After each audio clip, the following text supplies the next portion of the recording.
Cedar Ridge had learned to live with its ghosts. The town, once a quiet place where families flourished, had never truly healed from the tragedy that stole 25 children without a trace.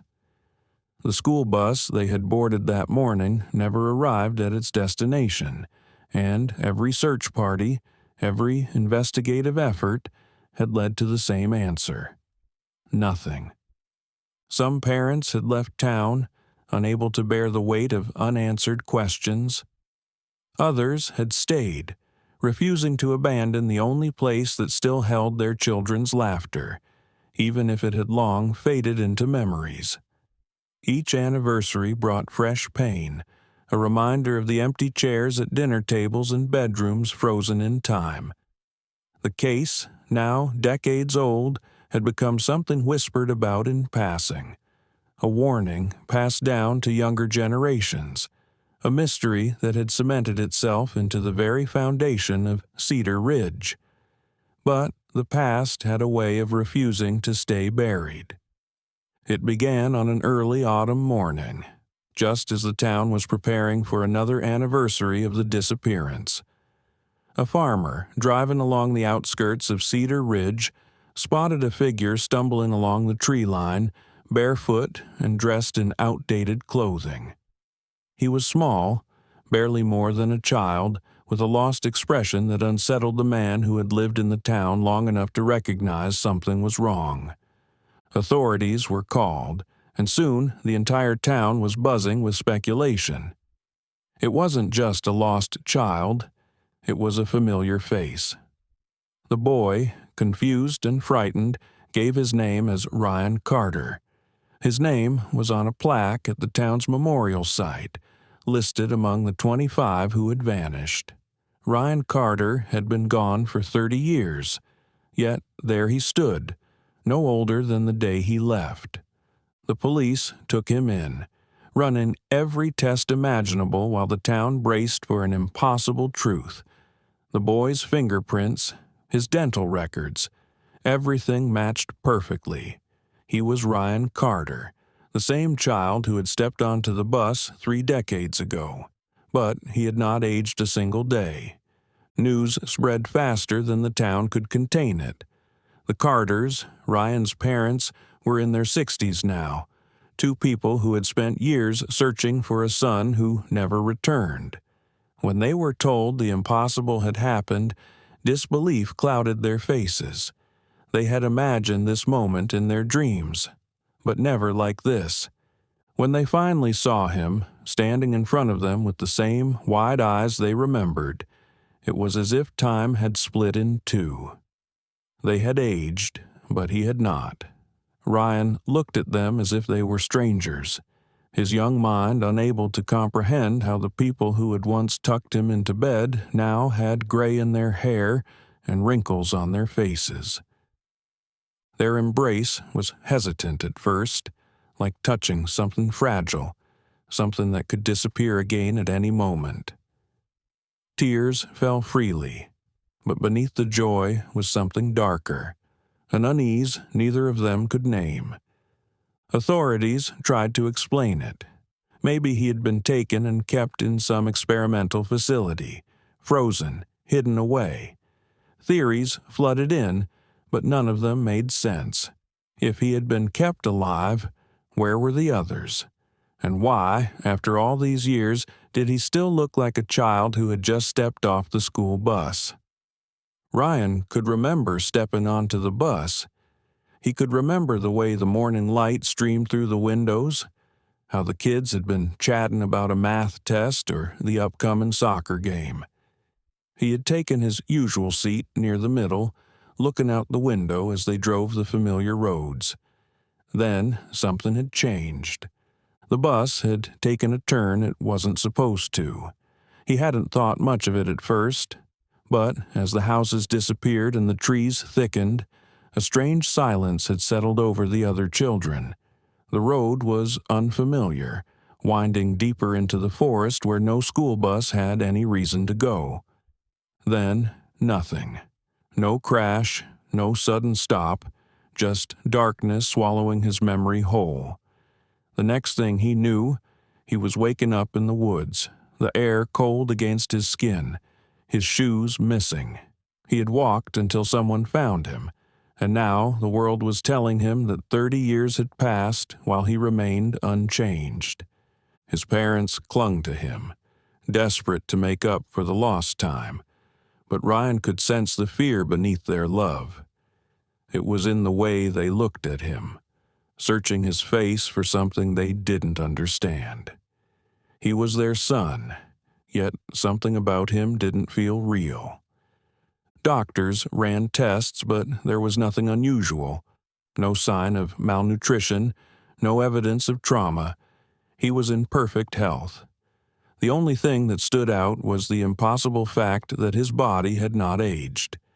The town, once hopeful, now whispered in hushed tones. If Ryan had returned, where were the others? And if 30 years had passed for everyone else, what had happened to him? The police reopened the investigation, revisiting old files, interviewing the same people they had spoken to years ago. Everything pointed back to the road that shouldn't have been taken, to the place Ryan couldn't remember. But someone, somewhere, knew the answer, and they would do anything to make sure Ryan never uncovered the truth. The moment Ryan Carter's story hit the news, Cedar Ridge turned into the center of a nationwide storm. Reporters flooded the small town, their vans and cameras crowding the quiet streets, desperate for a glimpse of the boy who had returned unchanged after 30 years. News anchors dissected every detail, interviewing townspeople, retired investigators, and anyone remotely connected to the case. Conspiracy theories ran wild. Some believed Ryan had been abducted by a secret government agency, hidden away for experiments. Others speculated about time travel, alien abduction, or even a bizarre medical condition that had slowed his aging. The town, already haunted by its past, now found itself the subject of wild speculation. Ryan's parents tried to shield him from the frenzy, but there was no escaping the growing scrutiny. Strangers camped outside their home, snapping photos whenever Ryan stepped outside. Every aspect of his life was being questioned. His DNA results, his medical records, even the way he spoke. Experts dissected his vocabulary and mannerisms, debating whether they aligned with the child from the early 90s. Law enforcement refused to make any statements beyond confirming Ryan's identity. They had no answers, only questions. The mystery of the missing children had remained unsolved for 30 years, and now, the boy who had returned had only deepened the mystery. Determined to find answers, investigators revisited old files, tracing the exact route the bus had taken before it vanished. The road was supposed to follow the usual path to Cedar Ridge Elementary, but records showed something strange, one road that no longer existed. An old map revealed a narrow, unmarked road cutting through the forest, just beyond where Ryan had been found. It had been sealed off years ago, long after the bus had disappeared, but older residents of the town remembered it. Some recalled government vehicles stationed near the entrance not long after the children had gone missing, but no one had dared to ask questions back then. The road led to an abandoned government facility, its chain-link fence rusted and overgrown with weeds. Signs warning against trespassing still stood, but the place had clearly been deserted for years. Investigators combed the area, but there was little left, just crumbling walls, broken windows, and remnants of an operation that had been erased from official records. The locals whispered about the place, remembering how soldiers had been seen moving in and out during the weeks following the bus's disappearance. Some swore they had heard strange sounds, mechanical hums at night, bursts of light from inside the facility. Whatever had happened there had been buried, quite literally, beneath layers of silence. Ryan's parents begged the authorities to dig deeper, but there was little left to investigate. The road had been sealed off, the facility abandoned, and any records of its purpose had long been erased. The only person who might hold the answers was Ryan himself. Ryan struggled to recall details of the day he disappeared, but one memory surfaced: the substitute teacher. He could see her clearly in his mind, a woman who had taken attendance that morning, her presence unfamiliar but unremarkable at the time. But when authorities checked school records, there was no substitute teacher listed for that day. The town's school district had no files on any substitute assigned to the bus route. No one remembered hiring a new teacher that morning, and the official records only showed the usual driver, Mr. Harris, who had vanished along with the children. A retired school administrator, Mrs. Green, was one of the few people who had a faint recollection of that day.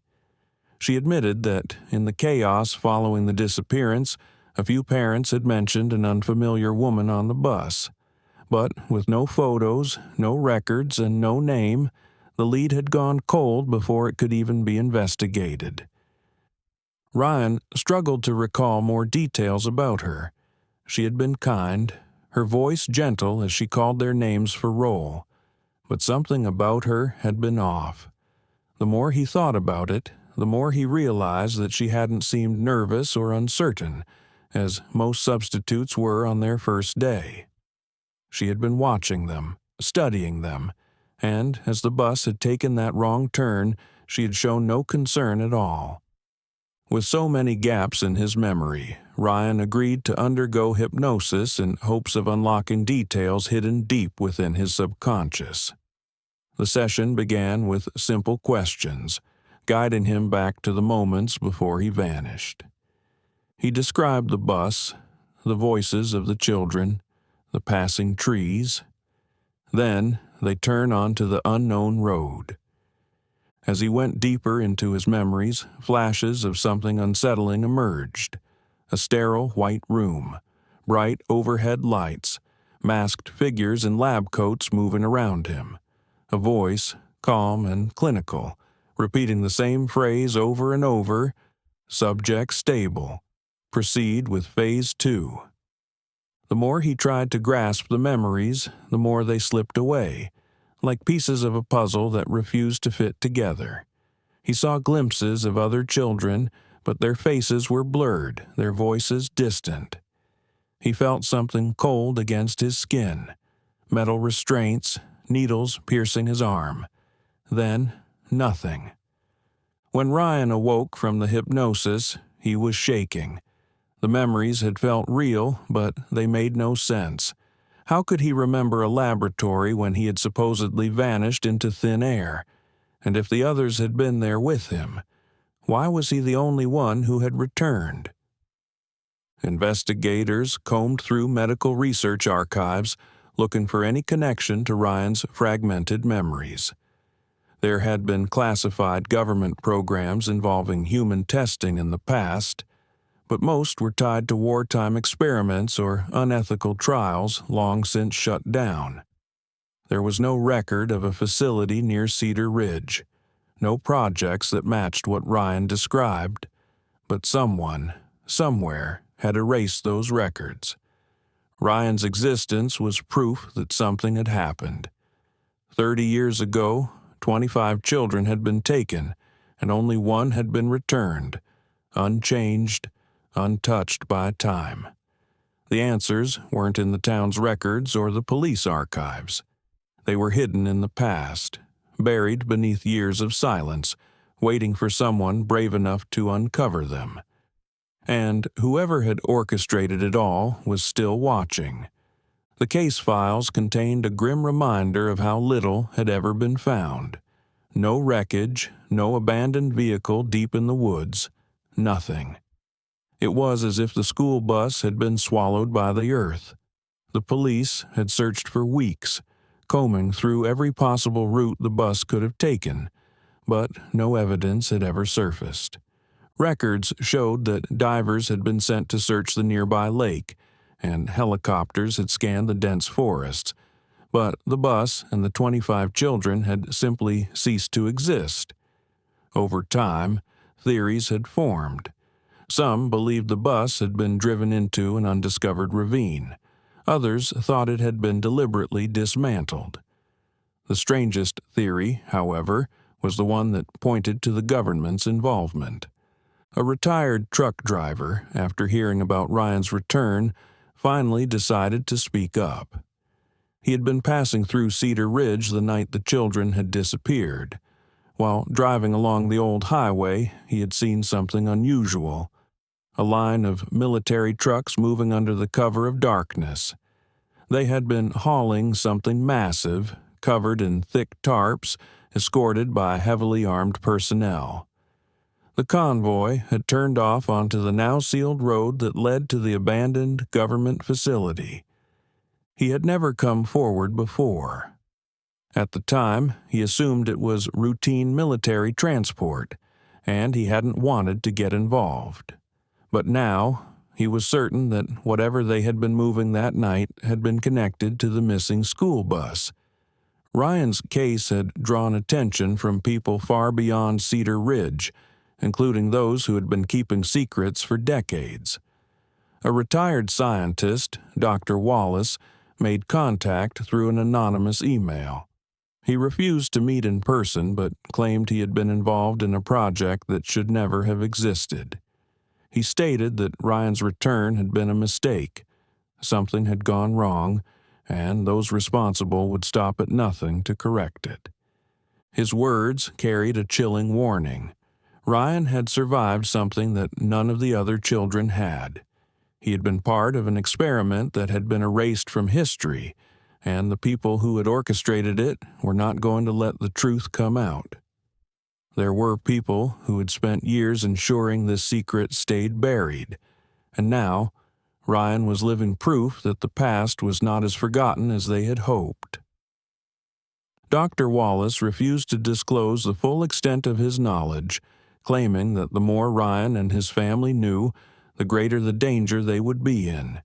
He warned them to stay out of it, to walk away before the situation became irreversible. Then, just as quickly as he had appeared, he vanished. His email account was deleted, his phone disconnected. Ryan and his parents felt the weight of his warning, but walking away was not an option. Investigators sought out classified government records related to the abandoned facility, hoping to confirm the truck driver's story. Requests were sent through official channels, but responses came back empty. Files had either been destroyed or heavily redacted to the point of being unreadable. The only available reports mentioned a short-lived military research site, shut down years before the bus had vanished. The documents provided nothing useful, just generic statements about budget constraints and facility closures. There was no mention of the missing children, no records of any experiments, and nothing linking the site to Ryan's case. One of the investigators, frustrated by the stonewalling, took matters into his own hands. He reached out to a contact in Washington, someone with access to deeper archives. Days later, he received an anonymous tip. Someone had deliberately wiped all files related to Cedar Ridge for the years surrounding the disappearance. The only people who could do that were those with significant power, and they had done so for a reason. If those records were missing, it meant someone knew exactly what had happened to Ryan and the others. Someone was still keeping the secret, even after all these years. As investigators searched for answers, doctors continued running tests on Ryan. His body held secrets that even he didn't understand. Specialists examined his blood work, analyzing every aspect of his physical state. What they found defied logic. His cells had not aged a single day since the moment he vanished. His body was still operating as though he were 15 years old. He had no signs of cellular decay, no typical aging markers, and no explanation for why time had seemingly left him untouched. His immune system was unnaturally strong, his vitals consistent and stable. A geneticist brought in to examine the data suggested something impossible. Ryan's DNA had been altered. There was no evidence of disease or mutation, but there was something different about him. His genetic structure showed subtle but distinct changes, modifications that had no natural explanation. It was as if his body had been preserved in an unnatural state, immune to the passage of time. The implications were unsettling. If Ryan had been changed, then it had been done deliberately. The missing children had been taken for a purpose, and whatever that purpose had been, Ryan had survived it. The doctors couldn't determine what had been done to him, but one thing was clear. He was not the same as he had been before he vanished. And now, the people who had changed him might be coming back to make sure he never revealed the truth. Ryan was living proof of something that should have remained buried, and the closer they got to uncovering the past, the more dangerous the present became. Ryan had always felt uneasy since the day he returned, but now that unease turned into something far worse: fear. He first noticed it when he went outside one morning and saw a black SUV parked across the street. At first, he thought nothing of it, but later that evening, when he glanced out his bedroom window, the same vehicle was still there. The engine was running, but the windows were tinted too dark to see who was inside. He started spotting them everywhere. At the grocery store, parked a block away from his home, idling near the doctor's office where he had been getting tested. The feeling of being watched never went away. The moment he made eye contact with the vehicles, they would pull away slowly, as if to send a message that they weren't in a hurry. His parents had been trying to keep things normal, but it became clear that something wasn't right. His mother started answering the phone only for the line to go silent. At first, she assumed it was a prank or a wrong number, but it kept happening. Then, one night, his father answered and heard a voice on the other end.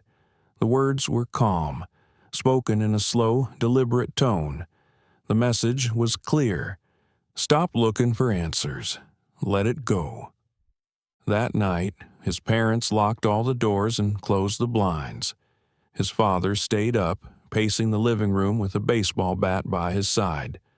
But Ryan knew that if these people wanted to do something, a locked door wouldn't stop them. The pressure only made those searching for the truth more determined. A former security officer who had worked at the abandoned facility decades ago finally agreed to speak. He refused to meet in public, insisting that too many people had vanished for asking the wrong questions. He confirmed what had been suspected. The facility was once a classified government research lab, sealed off after a project had been abruptly terminated. He didn't know the full details, but he had seen things that never made sense.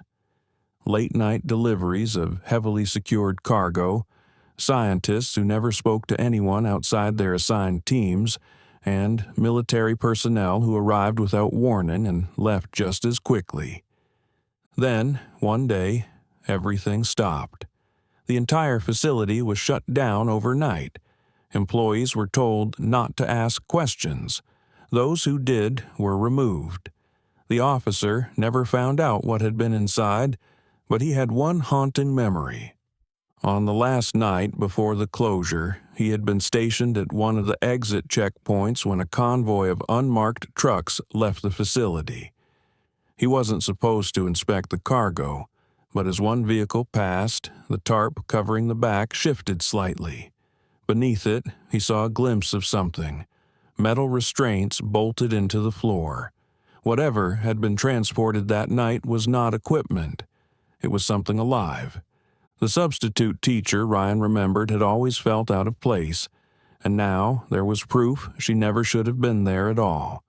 School records had no information about a woman fitting her description. She hadn't been on the official staff list, and no other teachers recalled her name. Through classified archives, researchers discovered her true identity: Dr. Elaine Mercer, a biologist with a background in experimental genetics. Her work had been linked to classified projects, all of which had been erased from public records. What made it worse was that she had disappeared just 2 years after the children had gone missing. Her apartment had been left untouched, as if she had never returned home. No family had come forward to report her missing. It was as if she had never existed at all. Ryan's memories of her remained hazy, but he was certain about one thing. She had been there on the bus that day. She had been part of whatever had happened. If she was gone, it meant she had known something dangerous. Ryan wasn't the first person trying to uncover the truth. Years ago, a journalist had begun an investigation into the facility's past. He had spent months tracking down former employees, cross-referencing declassified documents, and piecing together a timeline of events. He had been close to publishing his findings when he vanished. His disappearance had never made headlines. It had been labeled as a personal matter, a sudden decision to leave his life behind. But those who knew him insisted that was impossible. He had been passionate about his work, obsessed with getting to the bottom of the Cedar Ridge case. Before he disappeared, he had left behind notes detailing his theories. They suggested that the missing children had been part of a government-led experiment. The project had aimed to manipulate human biology in ways no one had thought possible. His last entry had been cryptic, simply stating that whatever had happened, it had worked, but not how they had expected. Ryan realized something horrifying. If this journalist had been silenced for getting too close, then whoever had taken those children was still watching, and now they knew he was back. The sun was beginning to set as Ryan and Megan drove through the winding roads of Cedar Ridge. Megan, the lead investigator, had been helping Ryan piece together his fragmented memories, and today they were retracing the bus's route in the hope that something familiar might trigger more details. As the two of them conversed, Ryan's mind kept drifting to the sense of unease that had followed him since his return, like something was waiting to happen. It was then that he saw the van. At first, it was just a speck in the distance, a black shape that seemed to be tailing them from behind. But as they passed a sharp curve, it was suddenly there, right next to their car, as if it had appeared out of nowhere. Ryan's pulse quickened, and before he could react, the van swerved aggressively, forcing Megan to swerve sharply to avoid it. The vehicle's tires screeched on the asphalt, and Ryan's heart raced. Megan struggled to keep control of the car, but the van was relentless. It kept closing in, attempting to push them off the road. The moment seemed to stretch endlessly as Megan gripped the steering wheel with white knuckles, her jaw clenched. Just as Megan braked hard, narrowly avoiding the cliff's edge, the van skidded to a halt and sped away, disappearing into the dense woods. Megan pulled over, her breath ragged. Ryan sat frozen, staring into the space the van had just vacated. They didn't speak for a long moment. Ryan could feel his heart pounding in his chest, the weight of the situation settling over him. But when Megan reached for her phone to call the authorities, Ryan stopped her and said, "It was not an accident." Despite the evident threat, authorities dismissed the incident as nothing more than a reckless driver.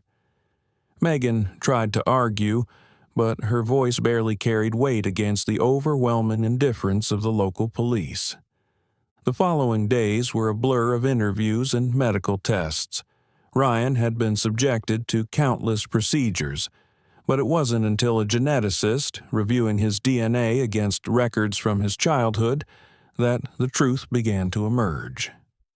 Ryan had always known something was different about him, but this revelation sent a shock through him like no other. His DNA was not what it should have been.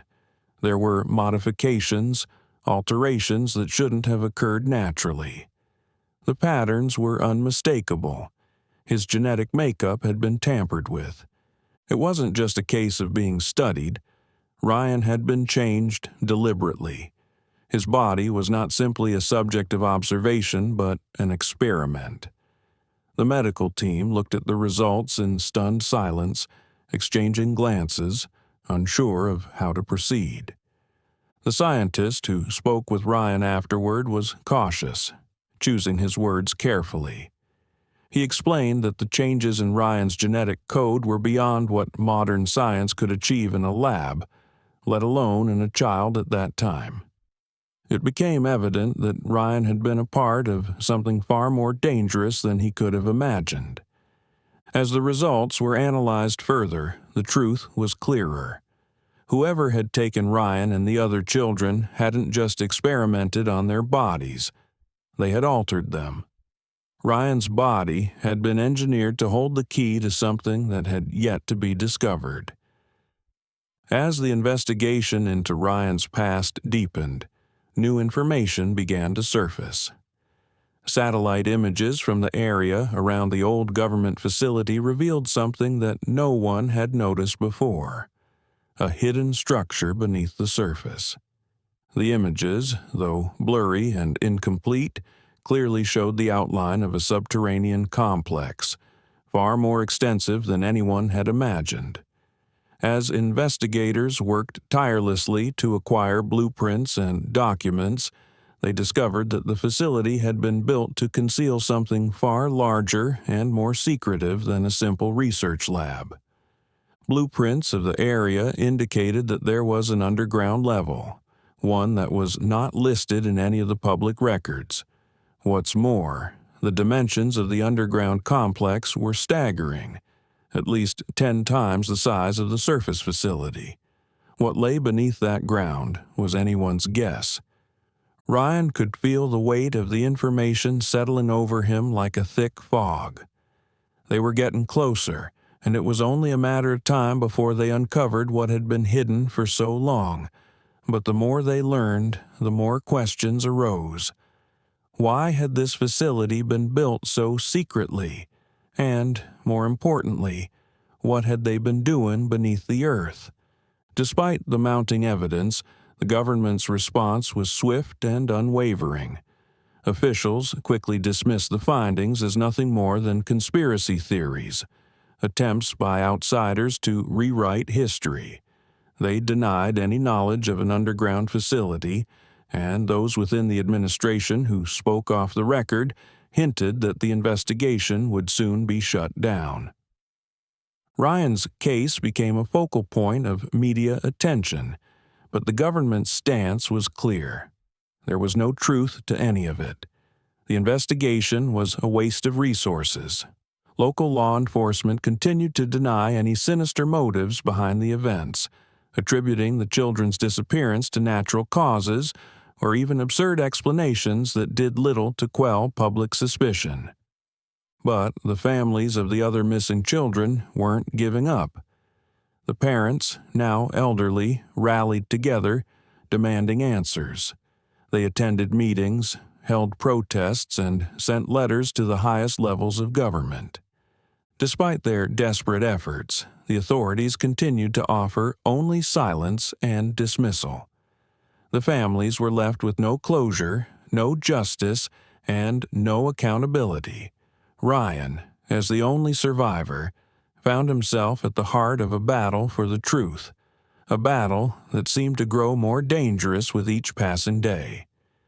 He knew the government was hiding something, and the deeper they dug, the more they uncovered, the more dangerous it became. As the threats became more direct, Ryan realized that he couldn't back down. This wasn't just about his past.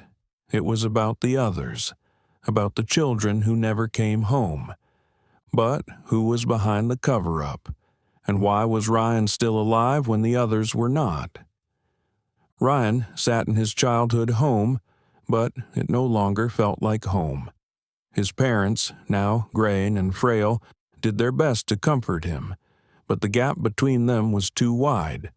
To them, he was the son they had lost, miraculously returned.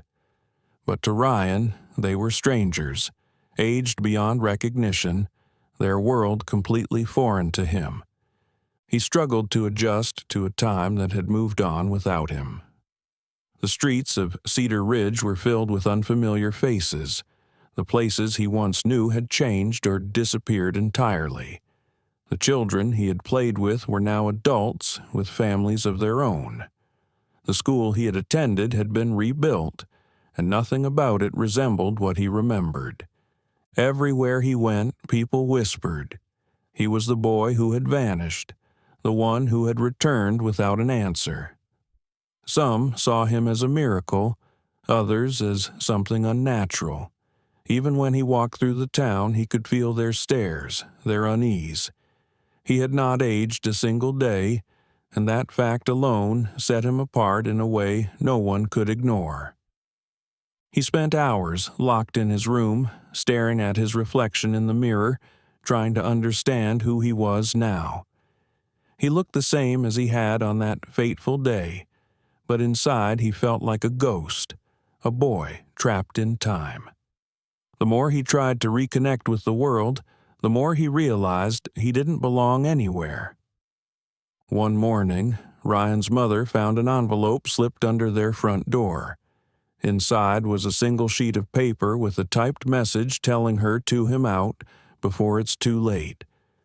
Her hands shook as she read it over and over, her mind racing with fear. She immediately called Megan, who arrived within the hour. Megan read the message, her face hardening. She had seen enough in her career to recognize a serious threat when she saw one.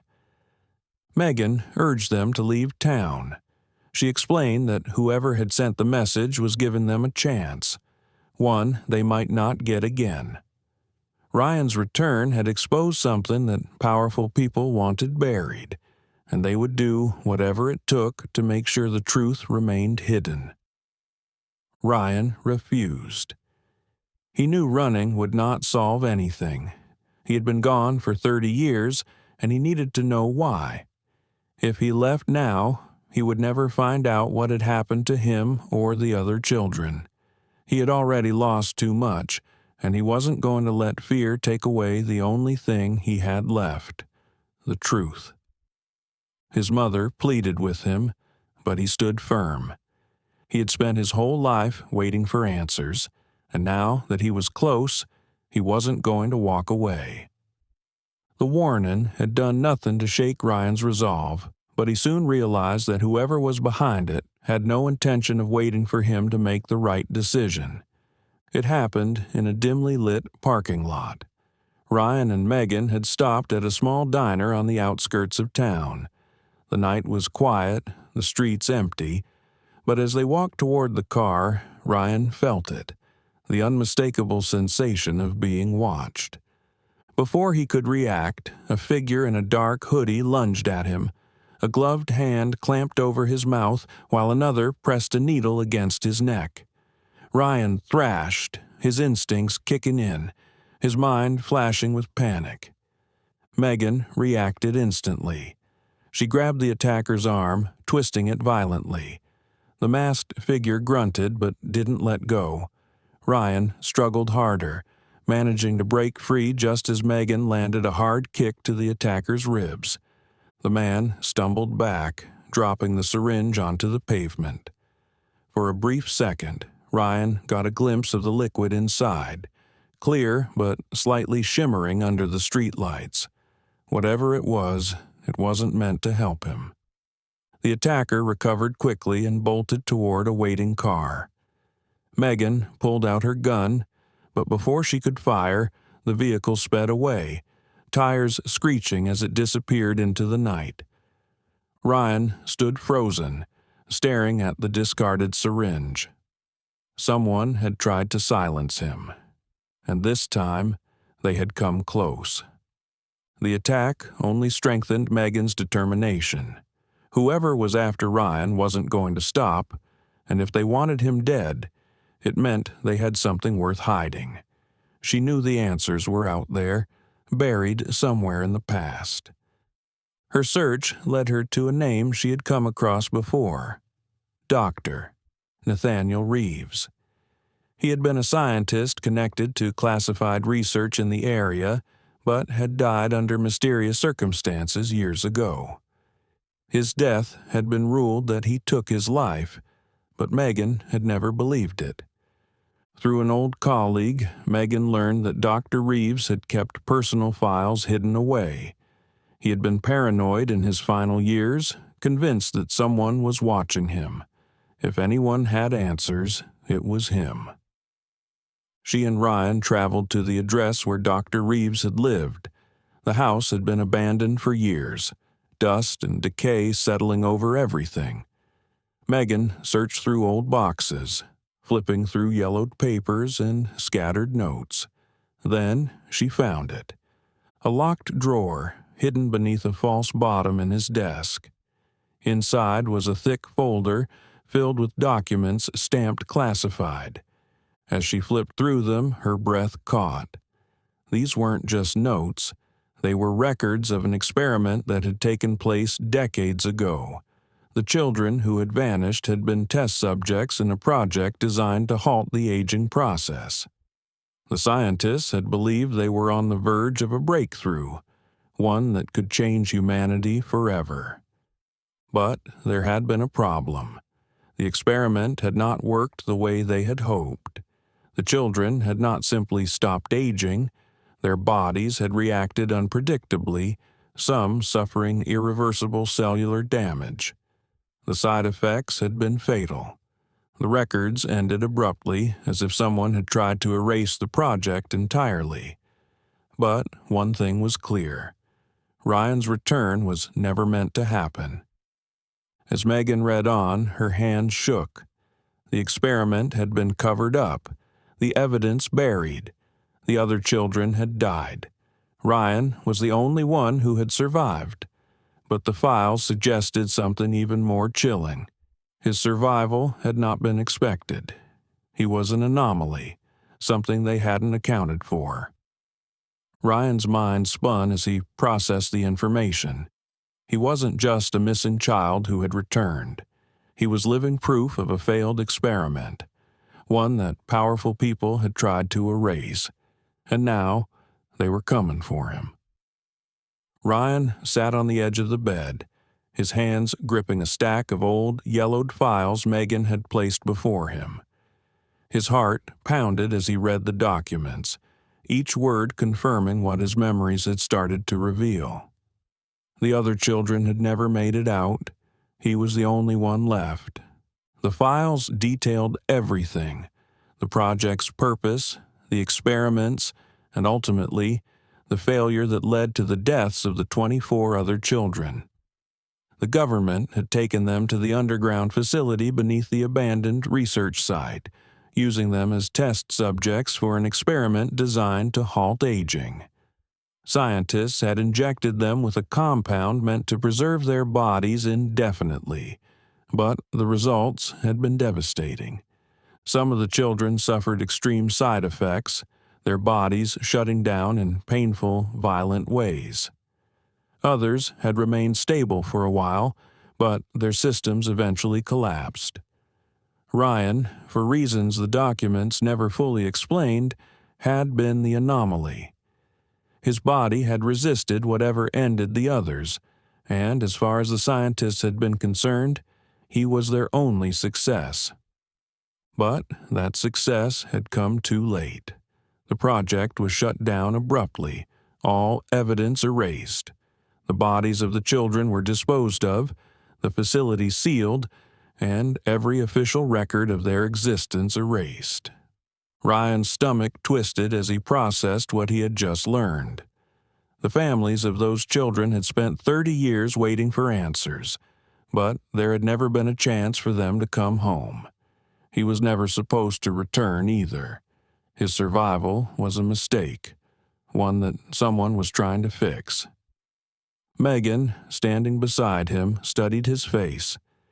She had spent weeks trying to put the pieces together, but nothing had prepared her for this. The documents weren't just proof of a failed experiment. They were proof of death. Megan believed the truth had to be exposed. She contacted every major news outlet, gathering reporters for a press conference. Ryan was hesitant, but he knew this was bigger than him.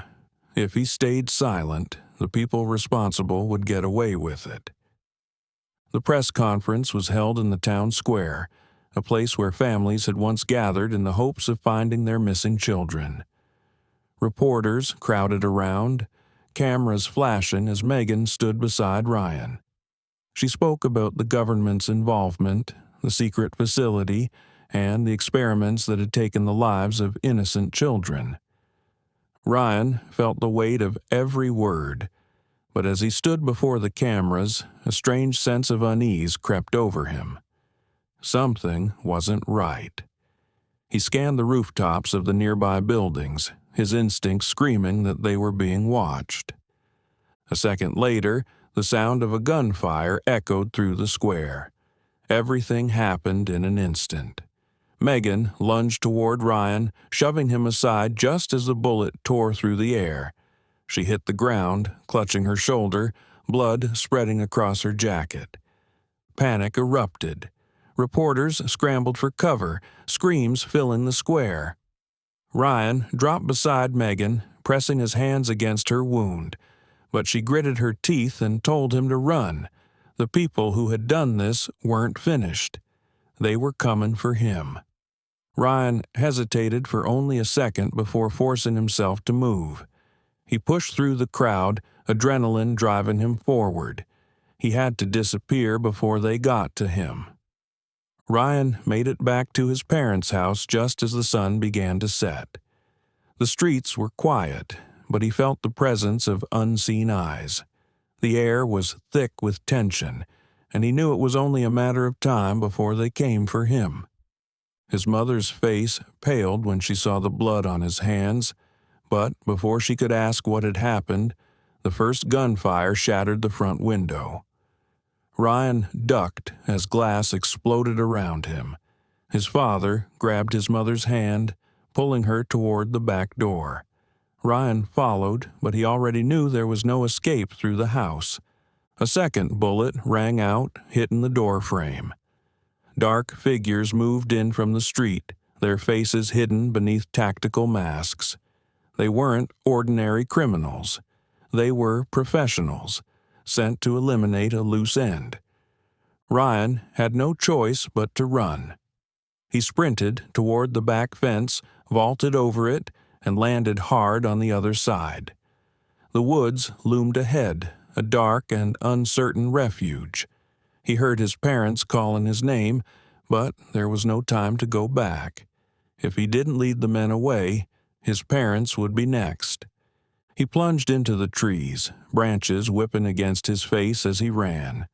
The sounds of heavy boots followed close behind, the men moving in perfect formation. They weren't just chasing him, they were hunting him. He pushed himself harder, his legs burning, his breath coming in short gasps. The forest was familiar. He had played in these woods as a child, long before his world had been stolen from him. That memory guided him now. Up ahead, he spotted the remains of an old hiking trail, barely visible beneath overgrown brush.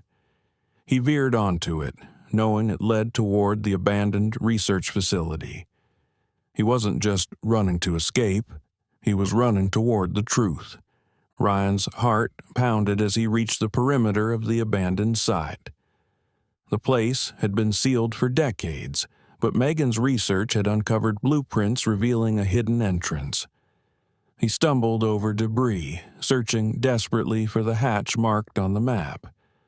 Behind him, the sound of footsteps grew louder. His pursuers were closing in. He ran his hands over the ground, his fingers finally catching on the rusted edge of a metal door buried beneath dirt and leaves. He yanked it open, the hinges groaning in protest, and slipped inside just as the first of the masked operatives reached the clearing. He landed in darkness, the air thick with dust and decay. The underground lab was frozen in time, untouched since the day it had been abandoned. Flickering emergency lights barely illuminated the hallway as Ryan moved forward, his footsteps echoing. He passed rows of empty examination rooms, their walls lined with rusted equipment. Then he saw the filing cabinets left haphazardly in the center of the room. He rifled through them, his hands shaking as he pulled out folders labeled with the names of the other missing children. Tears burned his eyes as he flipped through the pages. Their fates were documented in cold, clinical terms: failed subjects, terminated protocols. His breath hitched as he found a videotape labeled Final Observation. Subject 17. His own number. A nearby console held an old monitor, its screen covered in dust. He inserted the tape, his fingers hovering over the play button. He needed to see it, even if he wasn't ready. The screen flickered to life, revealing a grainy black-and-white recording. A younger version of himself sat strapped to a chair, his small face filled with fear as a figure in a lab coat loomed over him. Voices murmured in the background. One of them, calm and detached, stated that he was the only one left. Ryan barely noticed the sound of approaching footsteps. The masked operatives had found their way inside. He had run out of time. Ryan barely had time to register the approaching footsteps before he snatched the videotape from the console, shoving it into his jacket. His heartbeat pounded in his ears as he sprinted through the abandoned lab, scanning for another exit. The masked operatives were close, their movements precise and relentless. He knew they had orders to silence him. He ducked into a side room, pressing his back against the cold wall as the men passed. The air smelled of dust and chemicals, the remnants of a place that had been left to rot. He could see the outline of an old storage cabinet in the corner, its doors slightly ajar. He slipped inside, holding his breath as the men swept the room. When they finally moved on, he didn't waste another second. Navigating through the dim corridors, he found a stairwell leading to what looked like a control room. The air was thick with decay, and papers littered the floor. He rummaged through a pile of old recordings, his fingers trembling as he spotted a tape labeled Final Statement. Dr. Elaine Mercer. He inserted the tape into a nearby player. Static filled the screen before a grainy image flickered to life. Dr. Mercer sat at a desk, her face pale and exhausted. She looked into the camera with an expression of deep regret. Her voice, though shaky, carried a weight of truth that sent chills down Ryan's spine. She explained that the children had never been meant to stay in the facility. The experiment had started under the pretense of medical advancement, a project designed to slow or even halt aging. But something had gone terribly wrong. The children's bodies rejected the treatments, and one by one they succumbed to the experiment's side effects. Dr. Mercer had fought to shut it down before more lives were lost.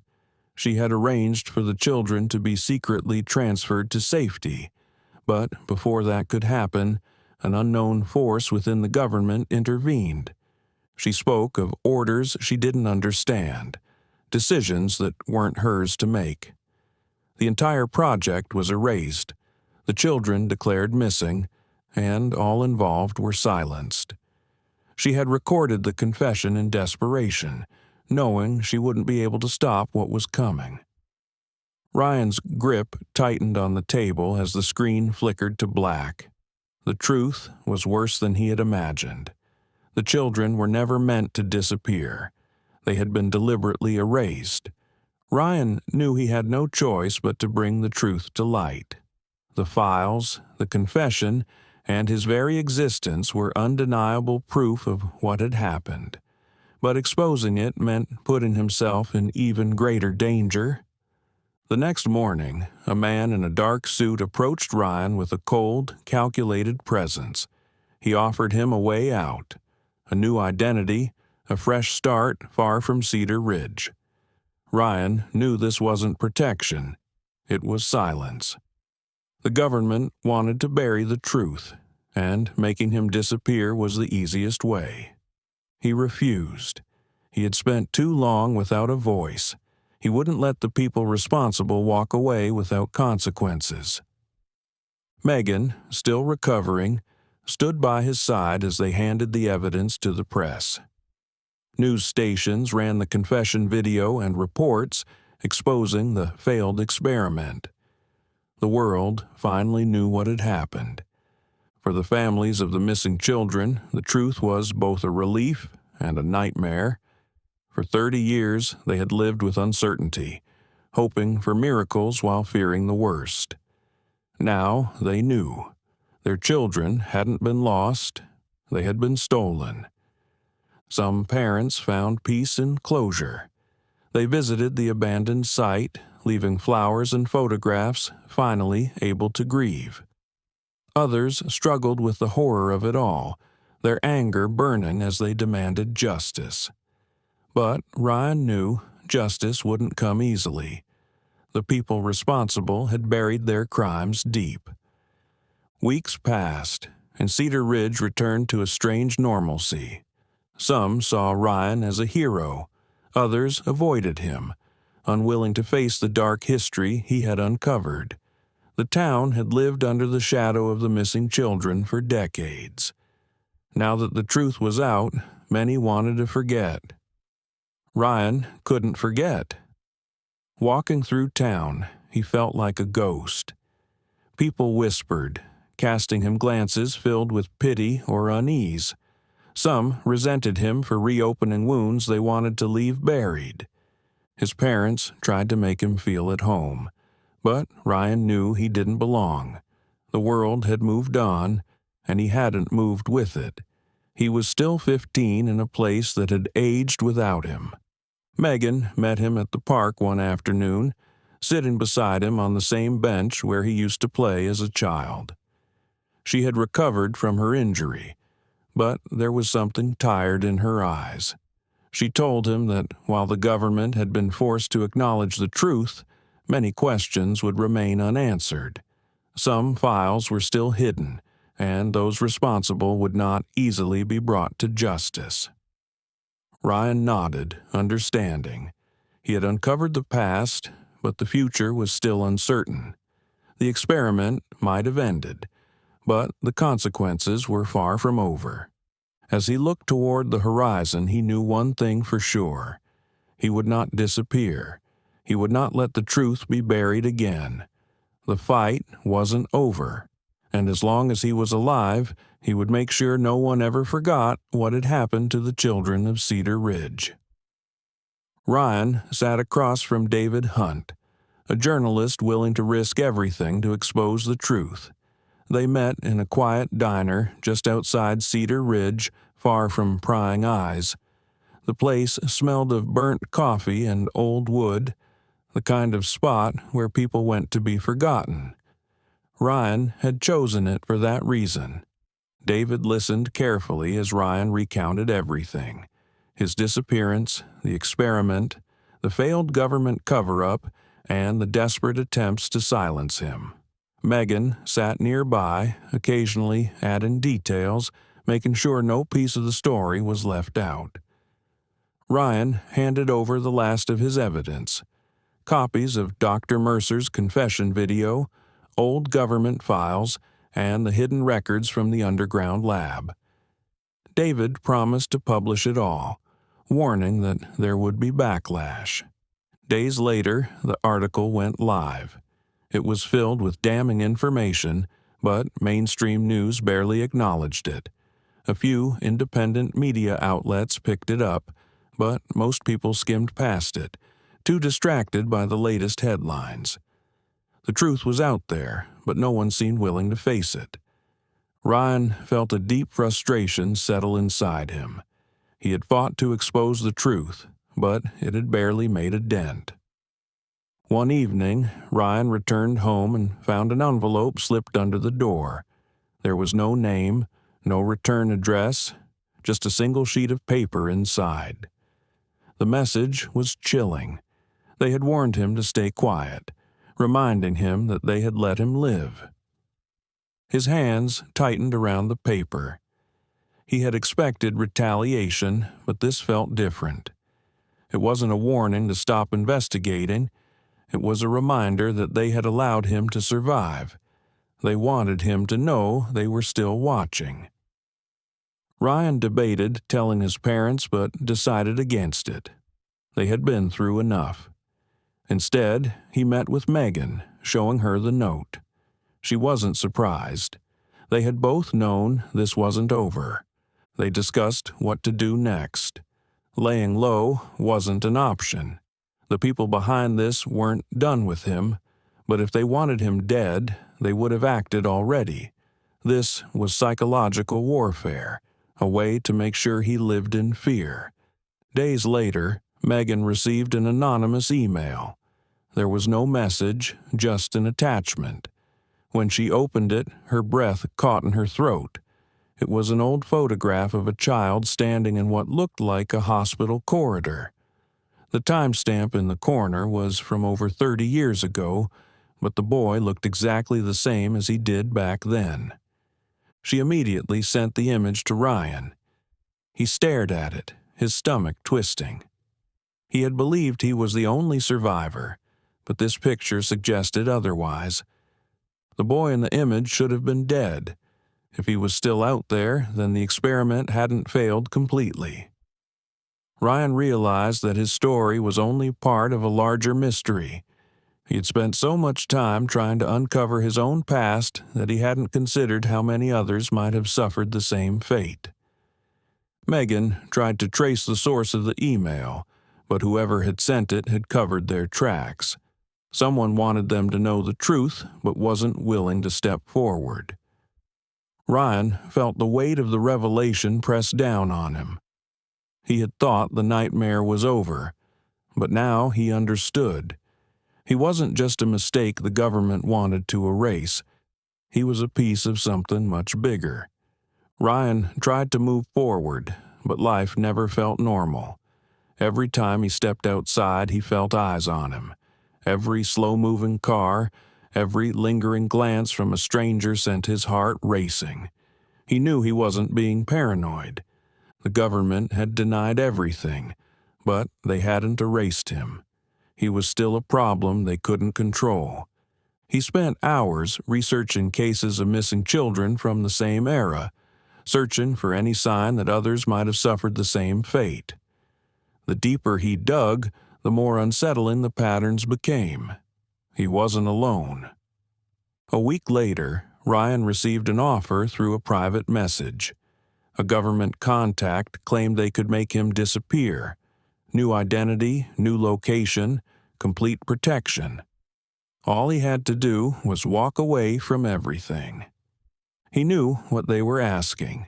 If he accepted, the truth would die with him. Ryan refused. He had spent too long being erased. He would not let them erase him again. Time passed, and Cedar Ridge slowly returned to normal. The townspeople stopped talking about the case. The missing children became just another piece of local history, a tragedy best left buried. Ryan saw the way people looked at him, like a ghost that had overstayed his welcome. They didn't want the reminder, but he knew better. The truth hadn't disappeared, and neither had the people who wanted it hidden. One afternoon, Ryan came across an old newspaper archive. As he flipped through the pages, an article caught his eye. It was about another missing child from a different town, decades ago. The details were eerily familiar. The boy had vanished without a trace, just like Ryan's classmates. There were rumors of government involvement, but nothing had ever been confirmed. No one had ever found him. Ryan felt a cold certainty settle in his chest. This had happened before. The experiment wasn't an isolated case. It was part of something much larger. Ryan stood at the edge of the old, sealed-off road where the bus had last been seen. The road was overgrown now, nearly swallowed by nature. He knew the past would never let him go. No matter how much time passed, he would always be tied to this place, to the secrets buried beneath it. He turned away, walking back toward town, knowing that this wasn't the end. The truth was still out there, waiting to be uncovered. What do you think about Ryan's choices? Do you believe his decision to expose the truth was driven by justice, or was it a way to reclaim his lost identity? Share your thoughts in the comments below. Thank you for watching and for being part of this journey with us. Don't forget to like, share, and subscribe for more stories. We'll see you in the next video.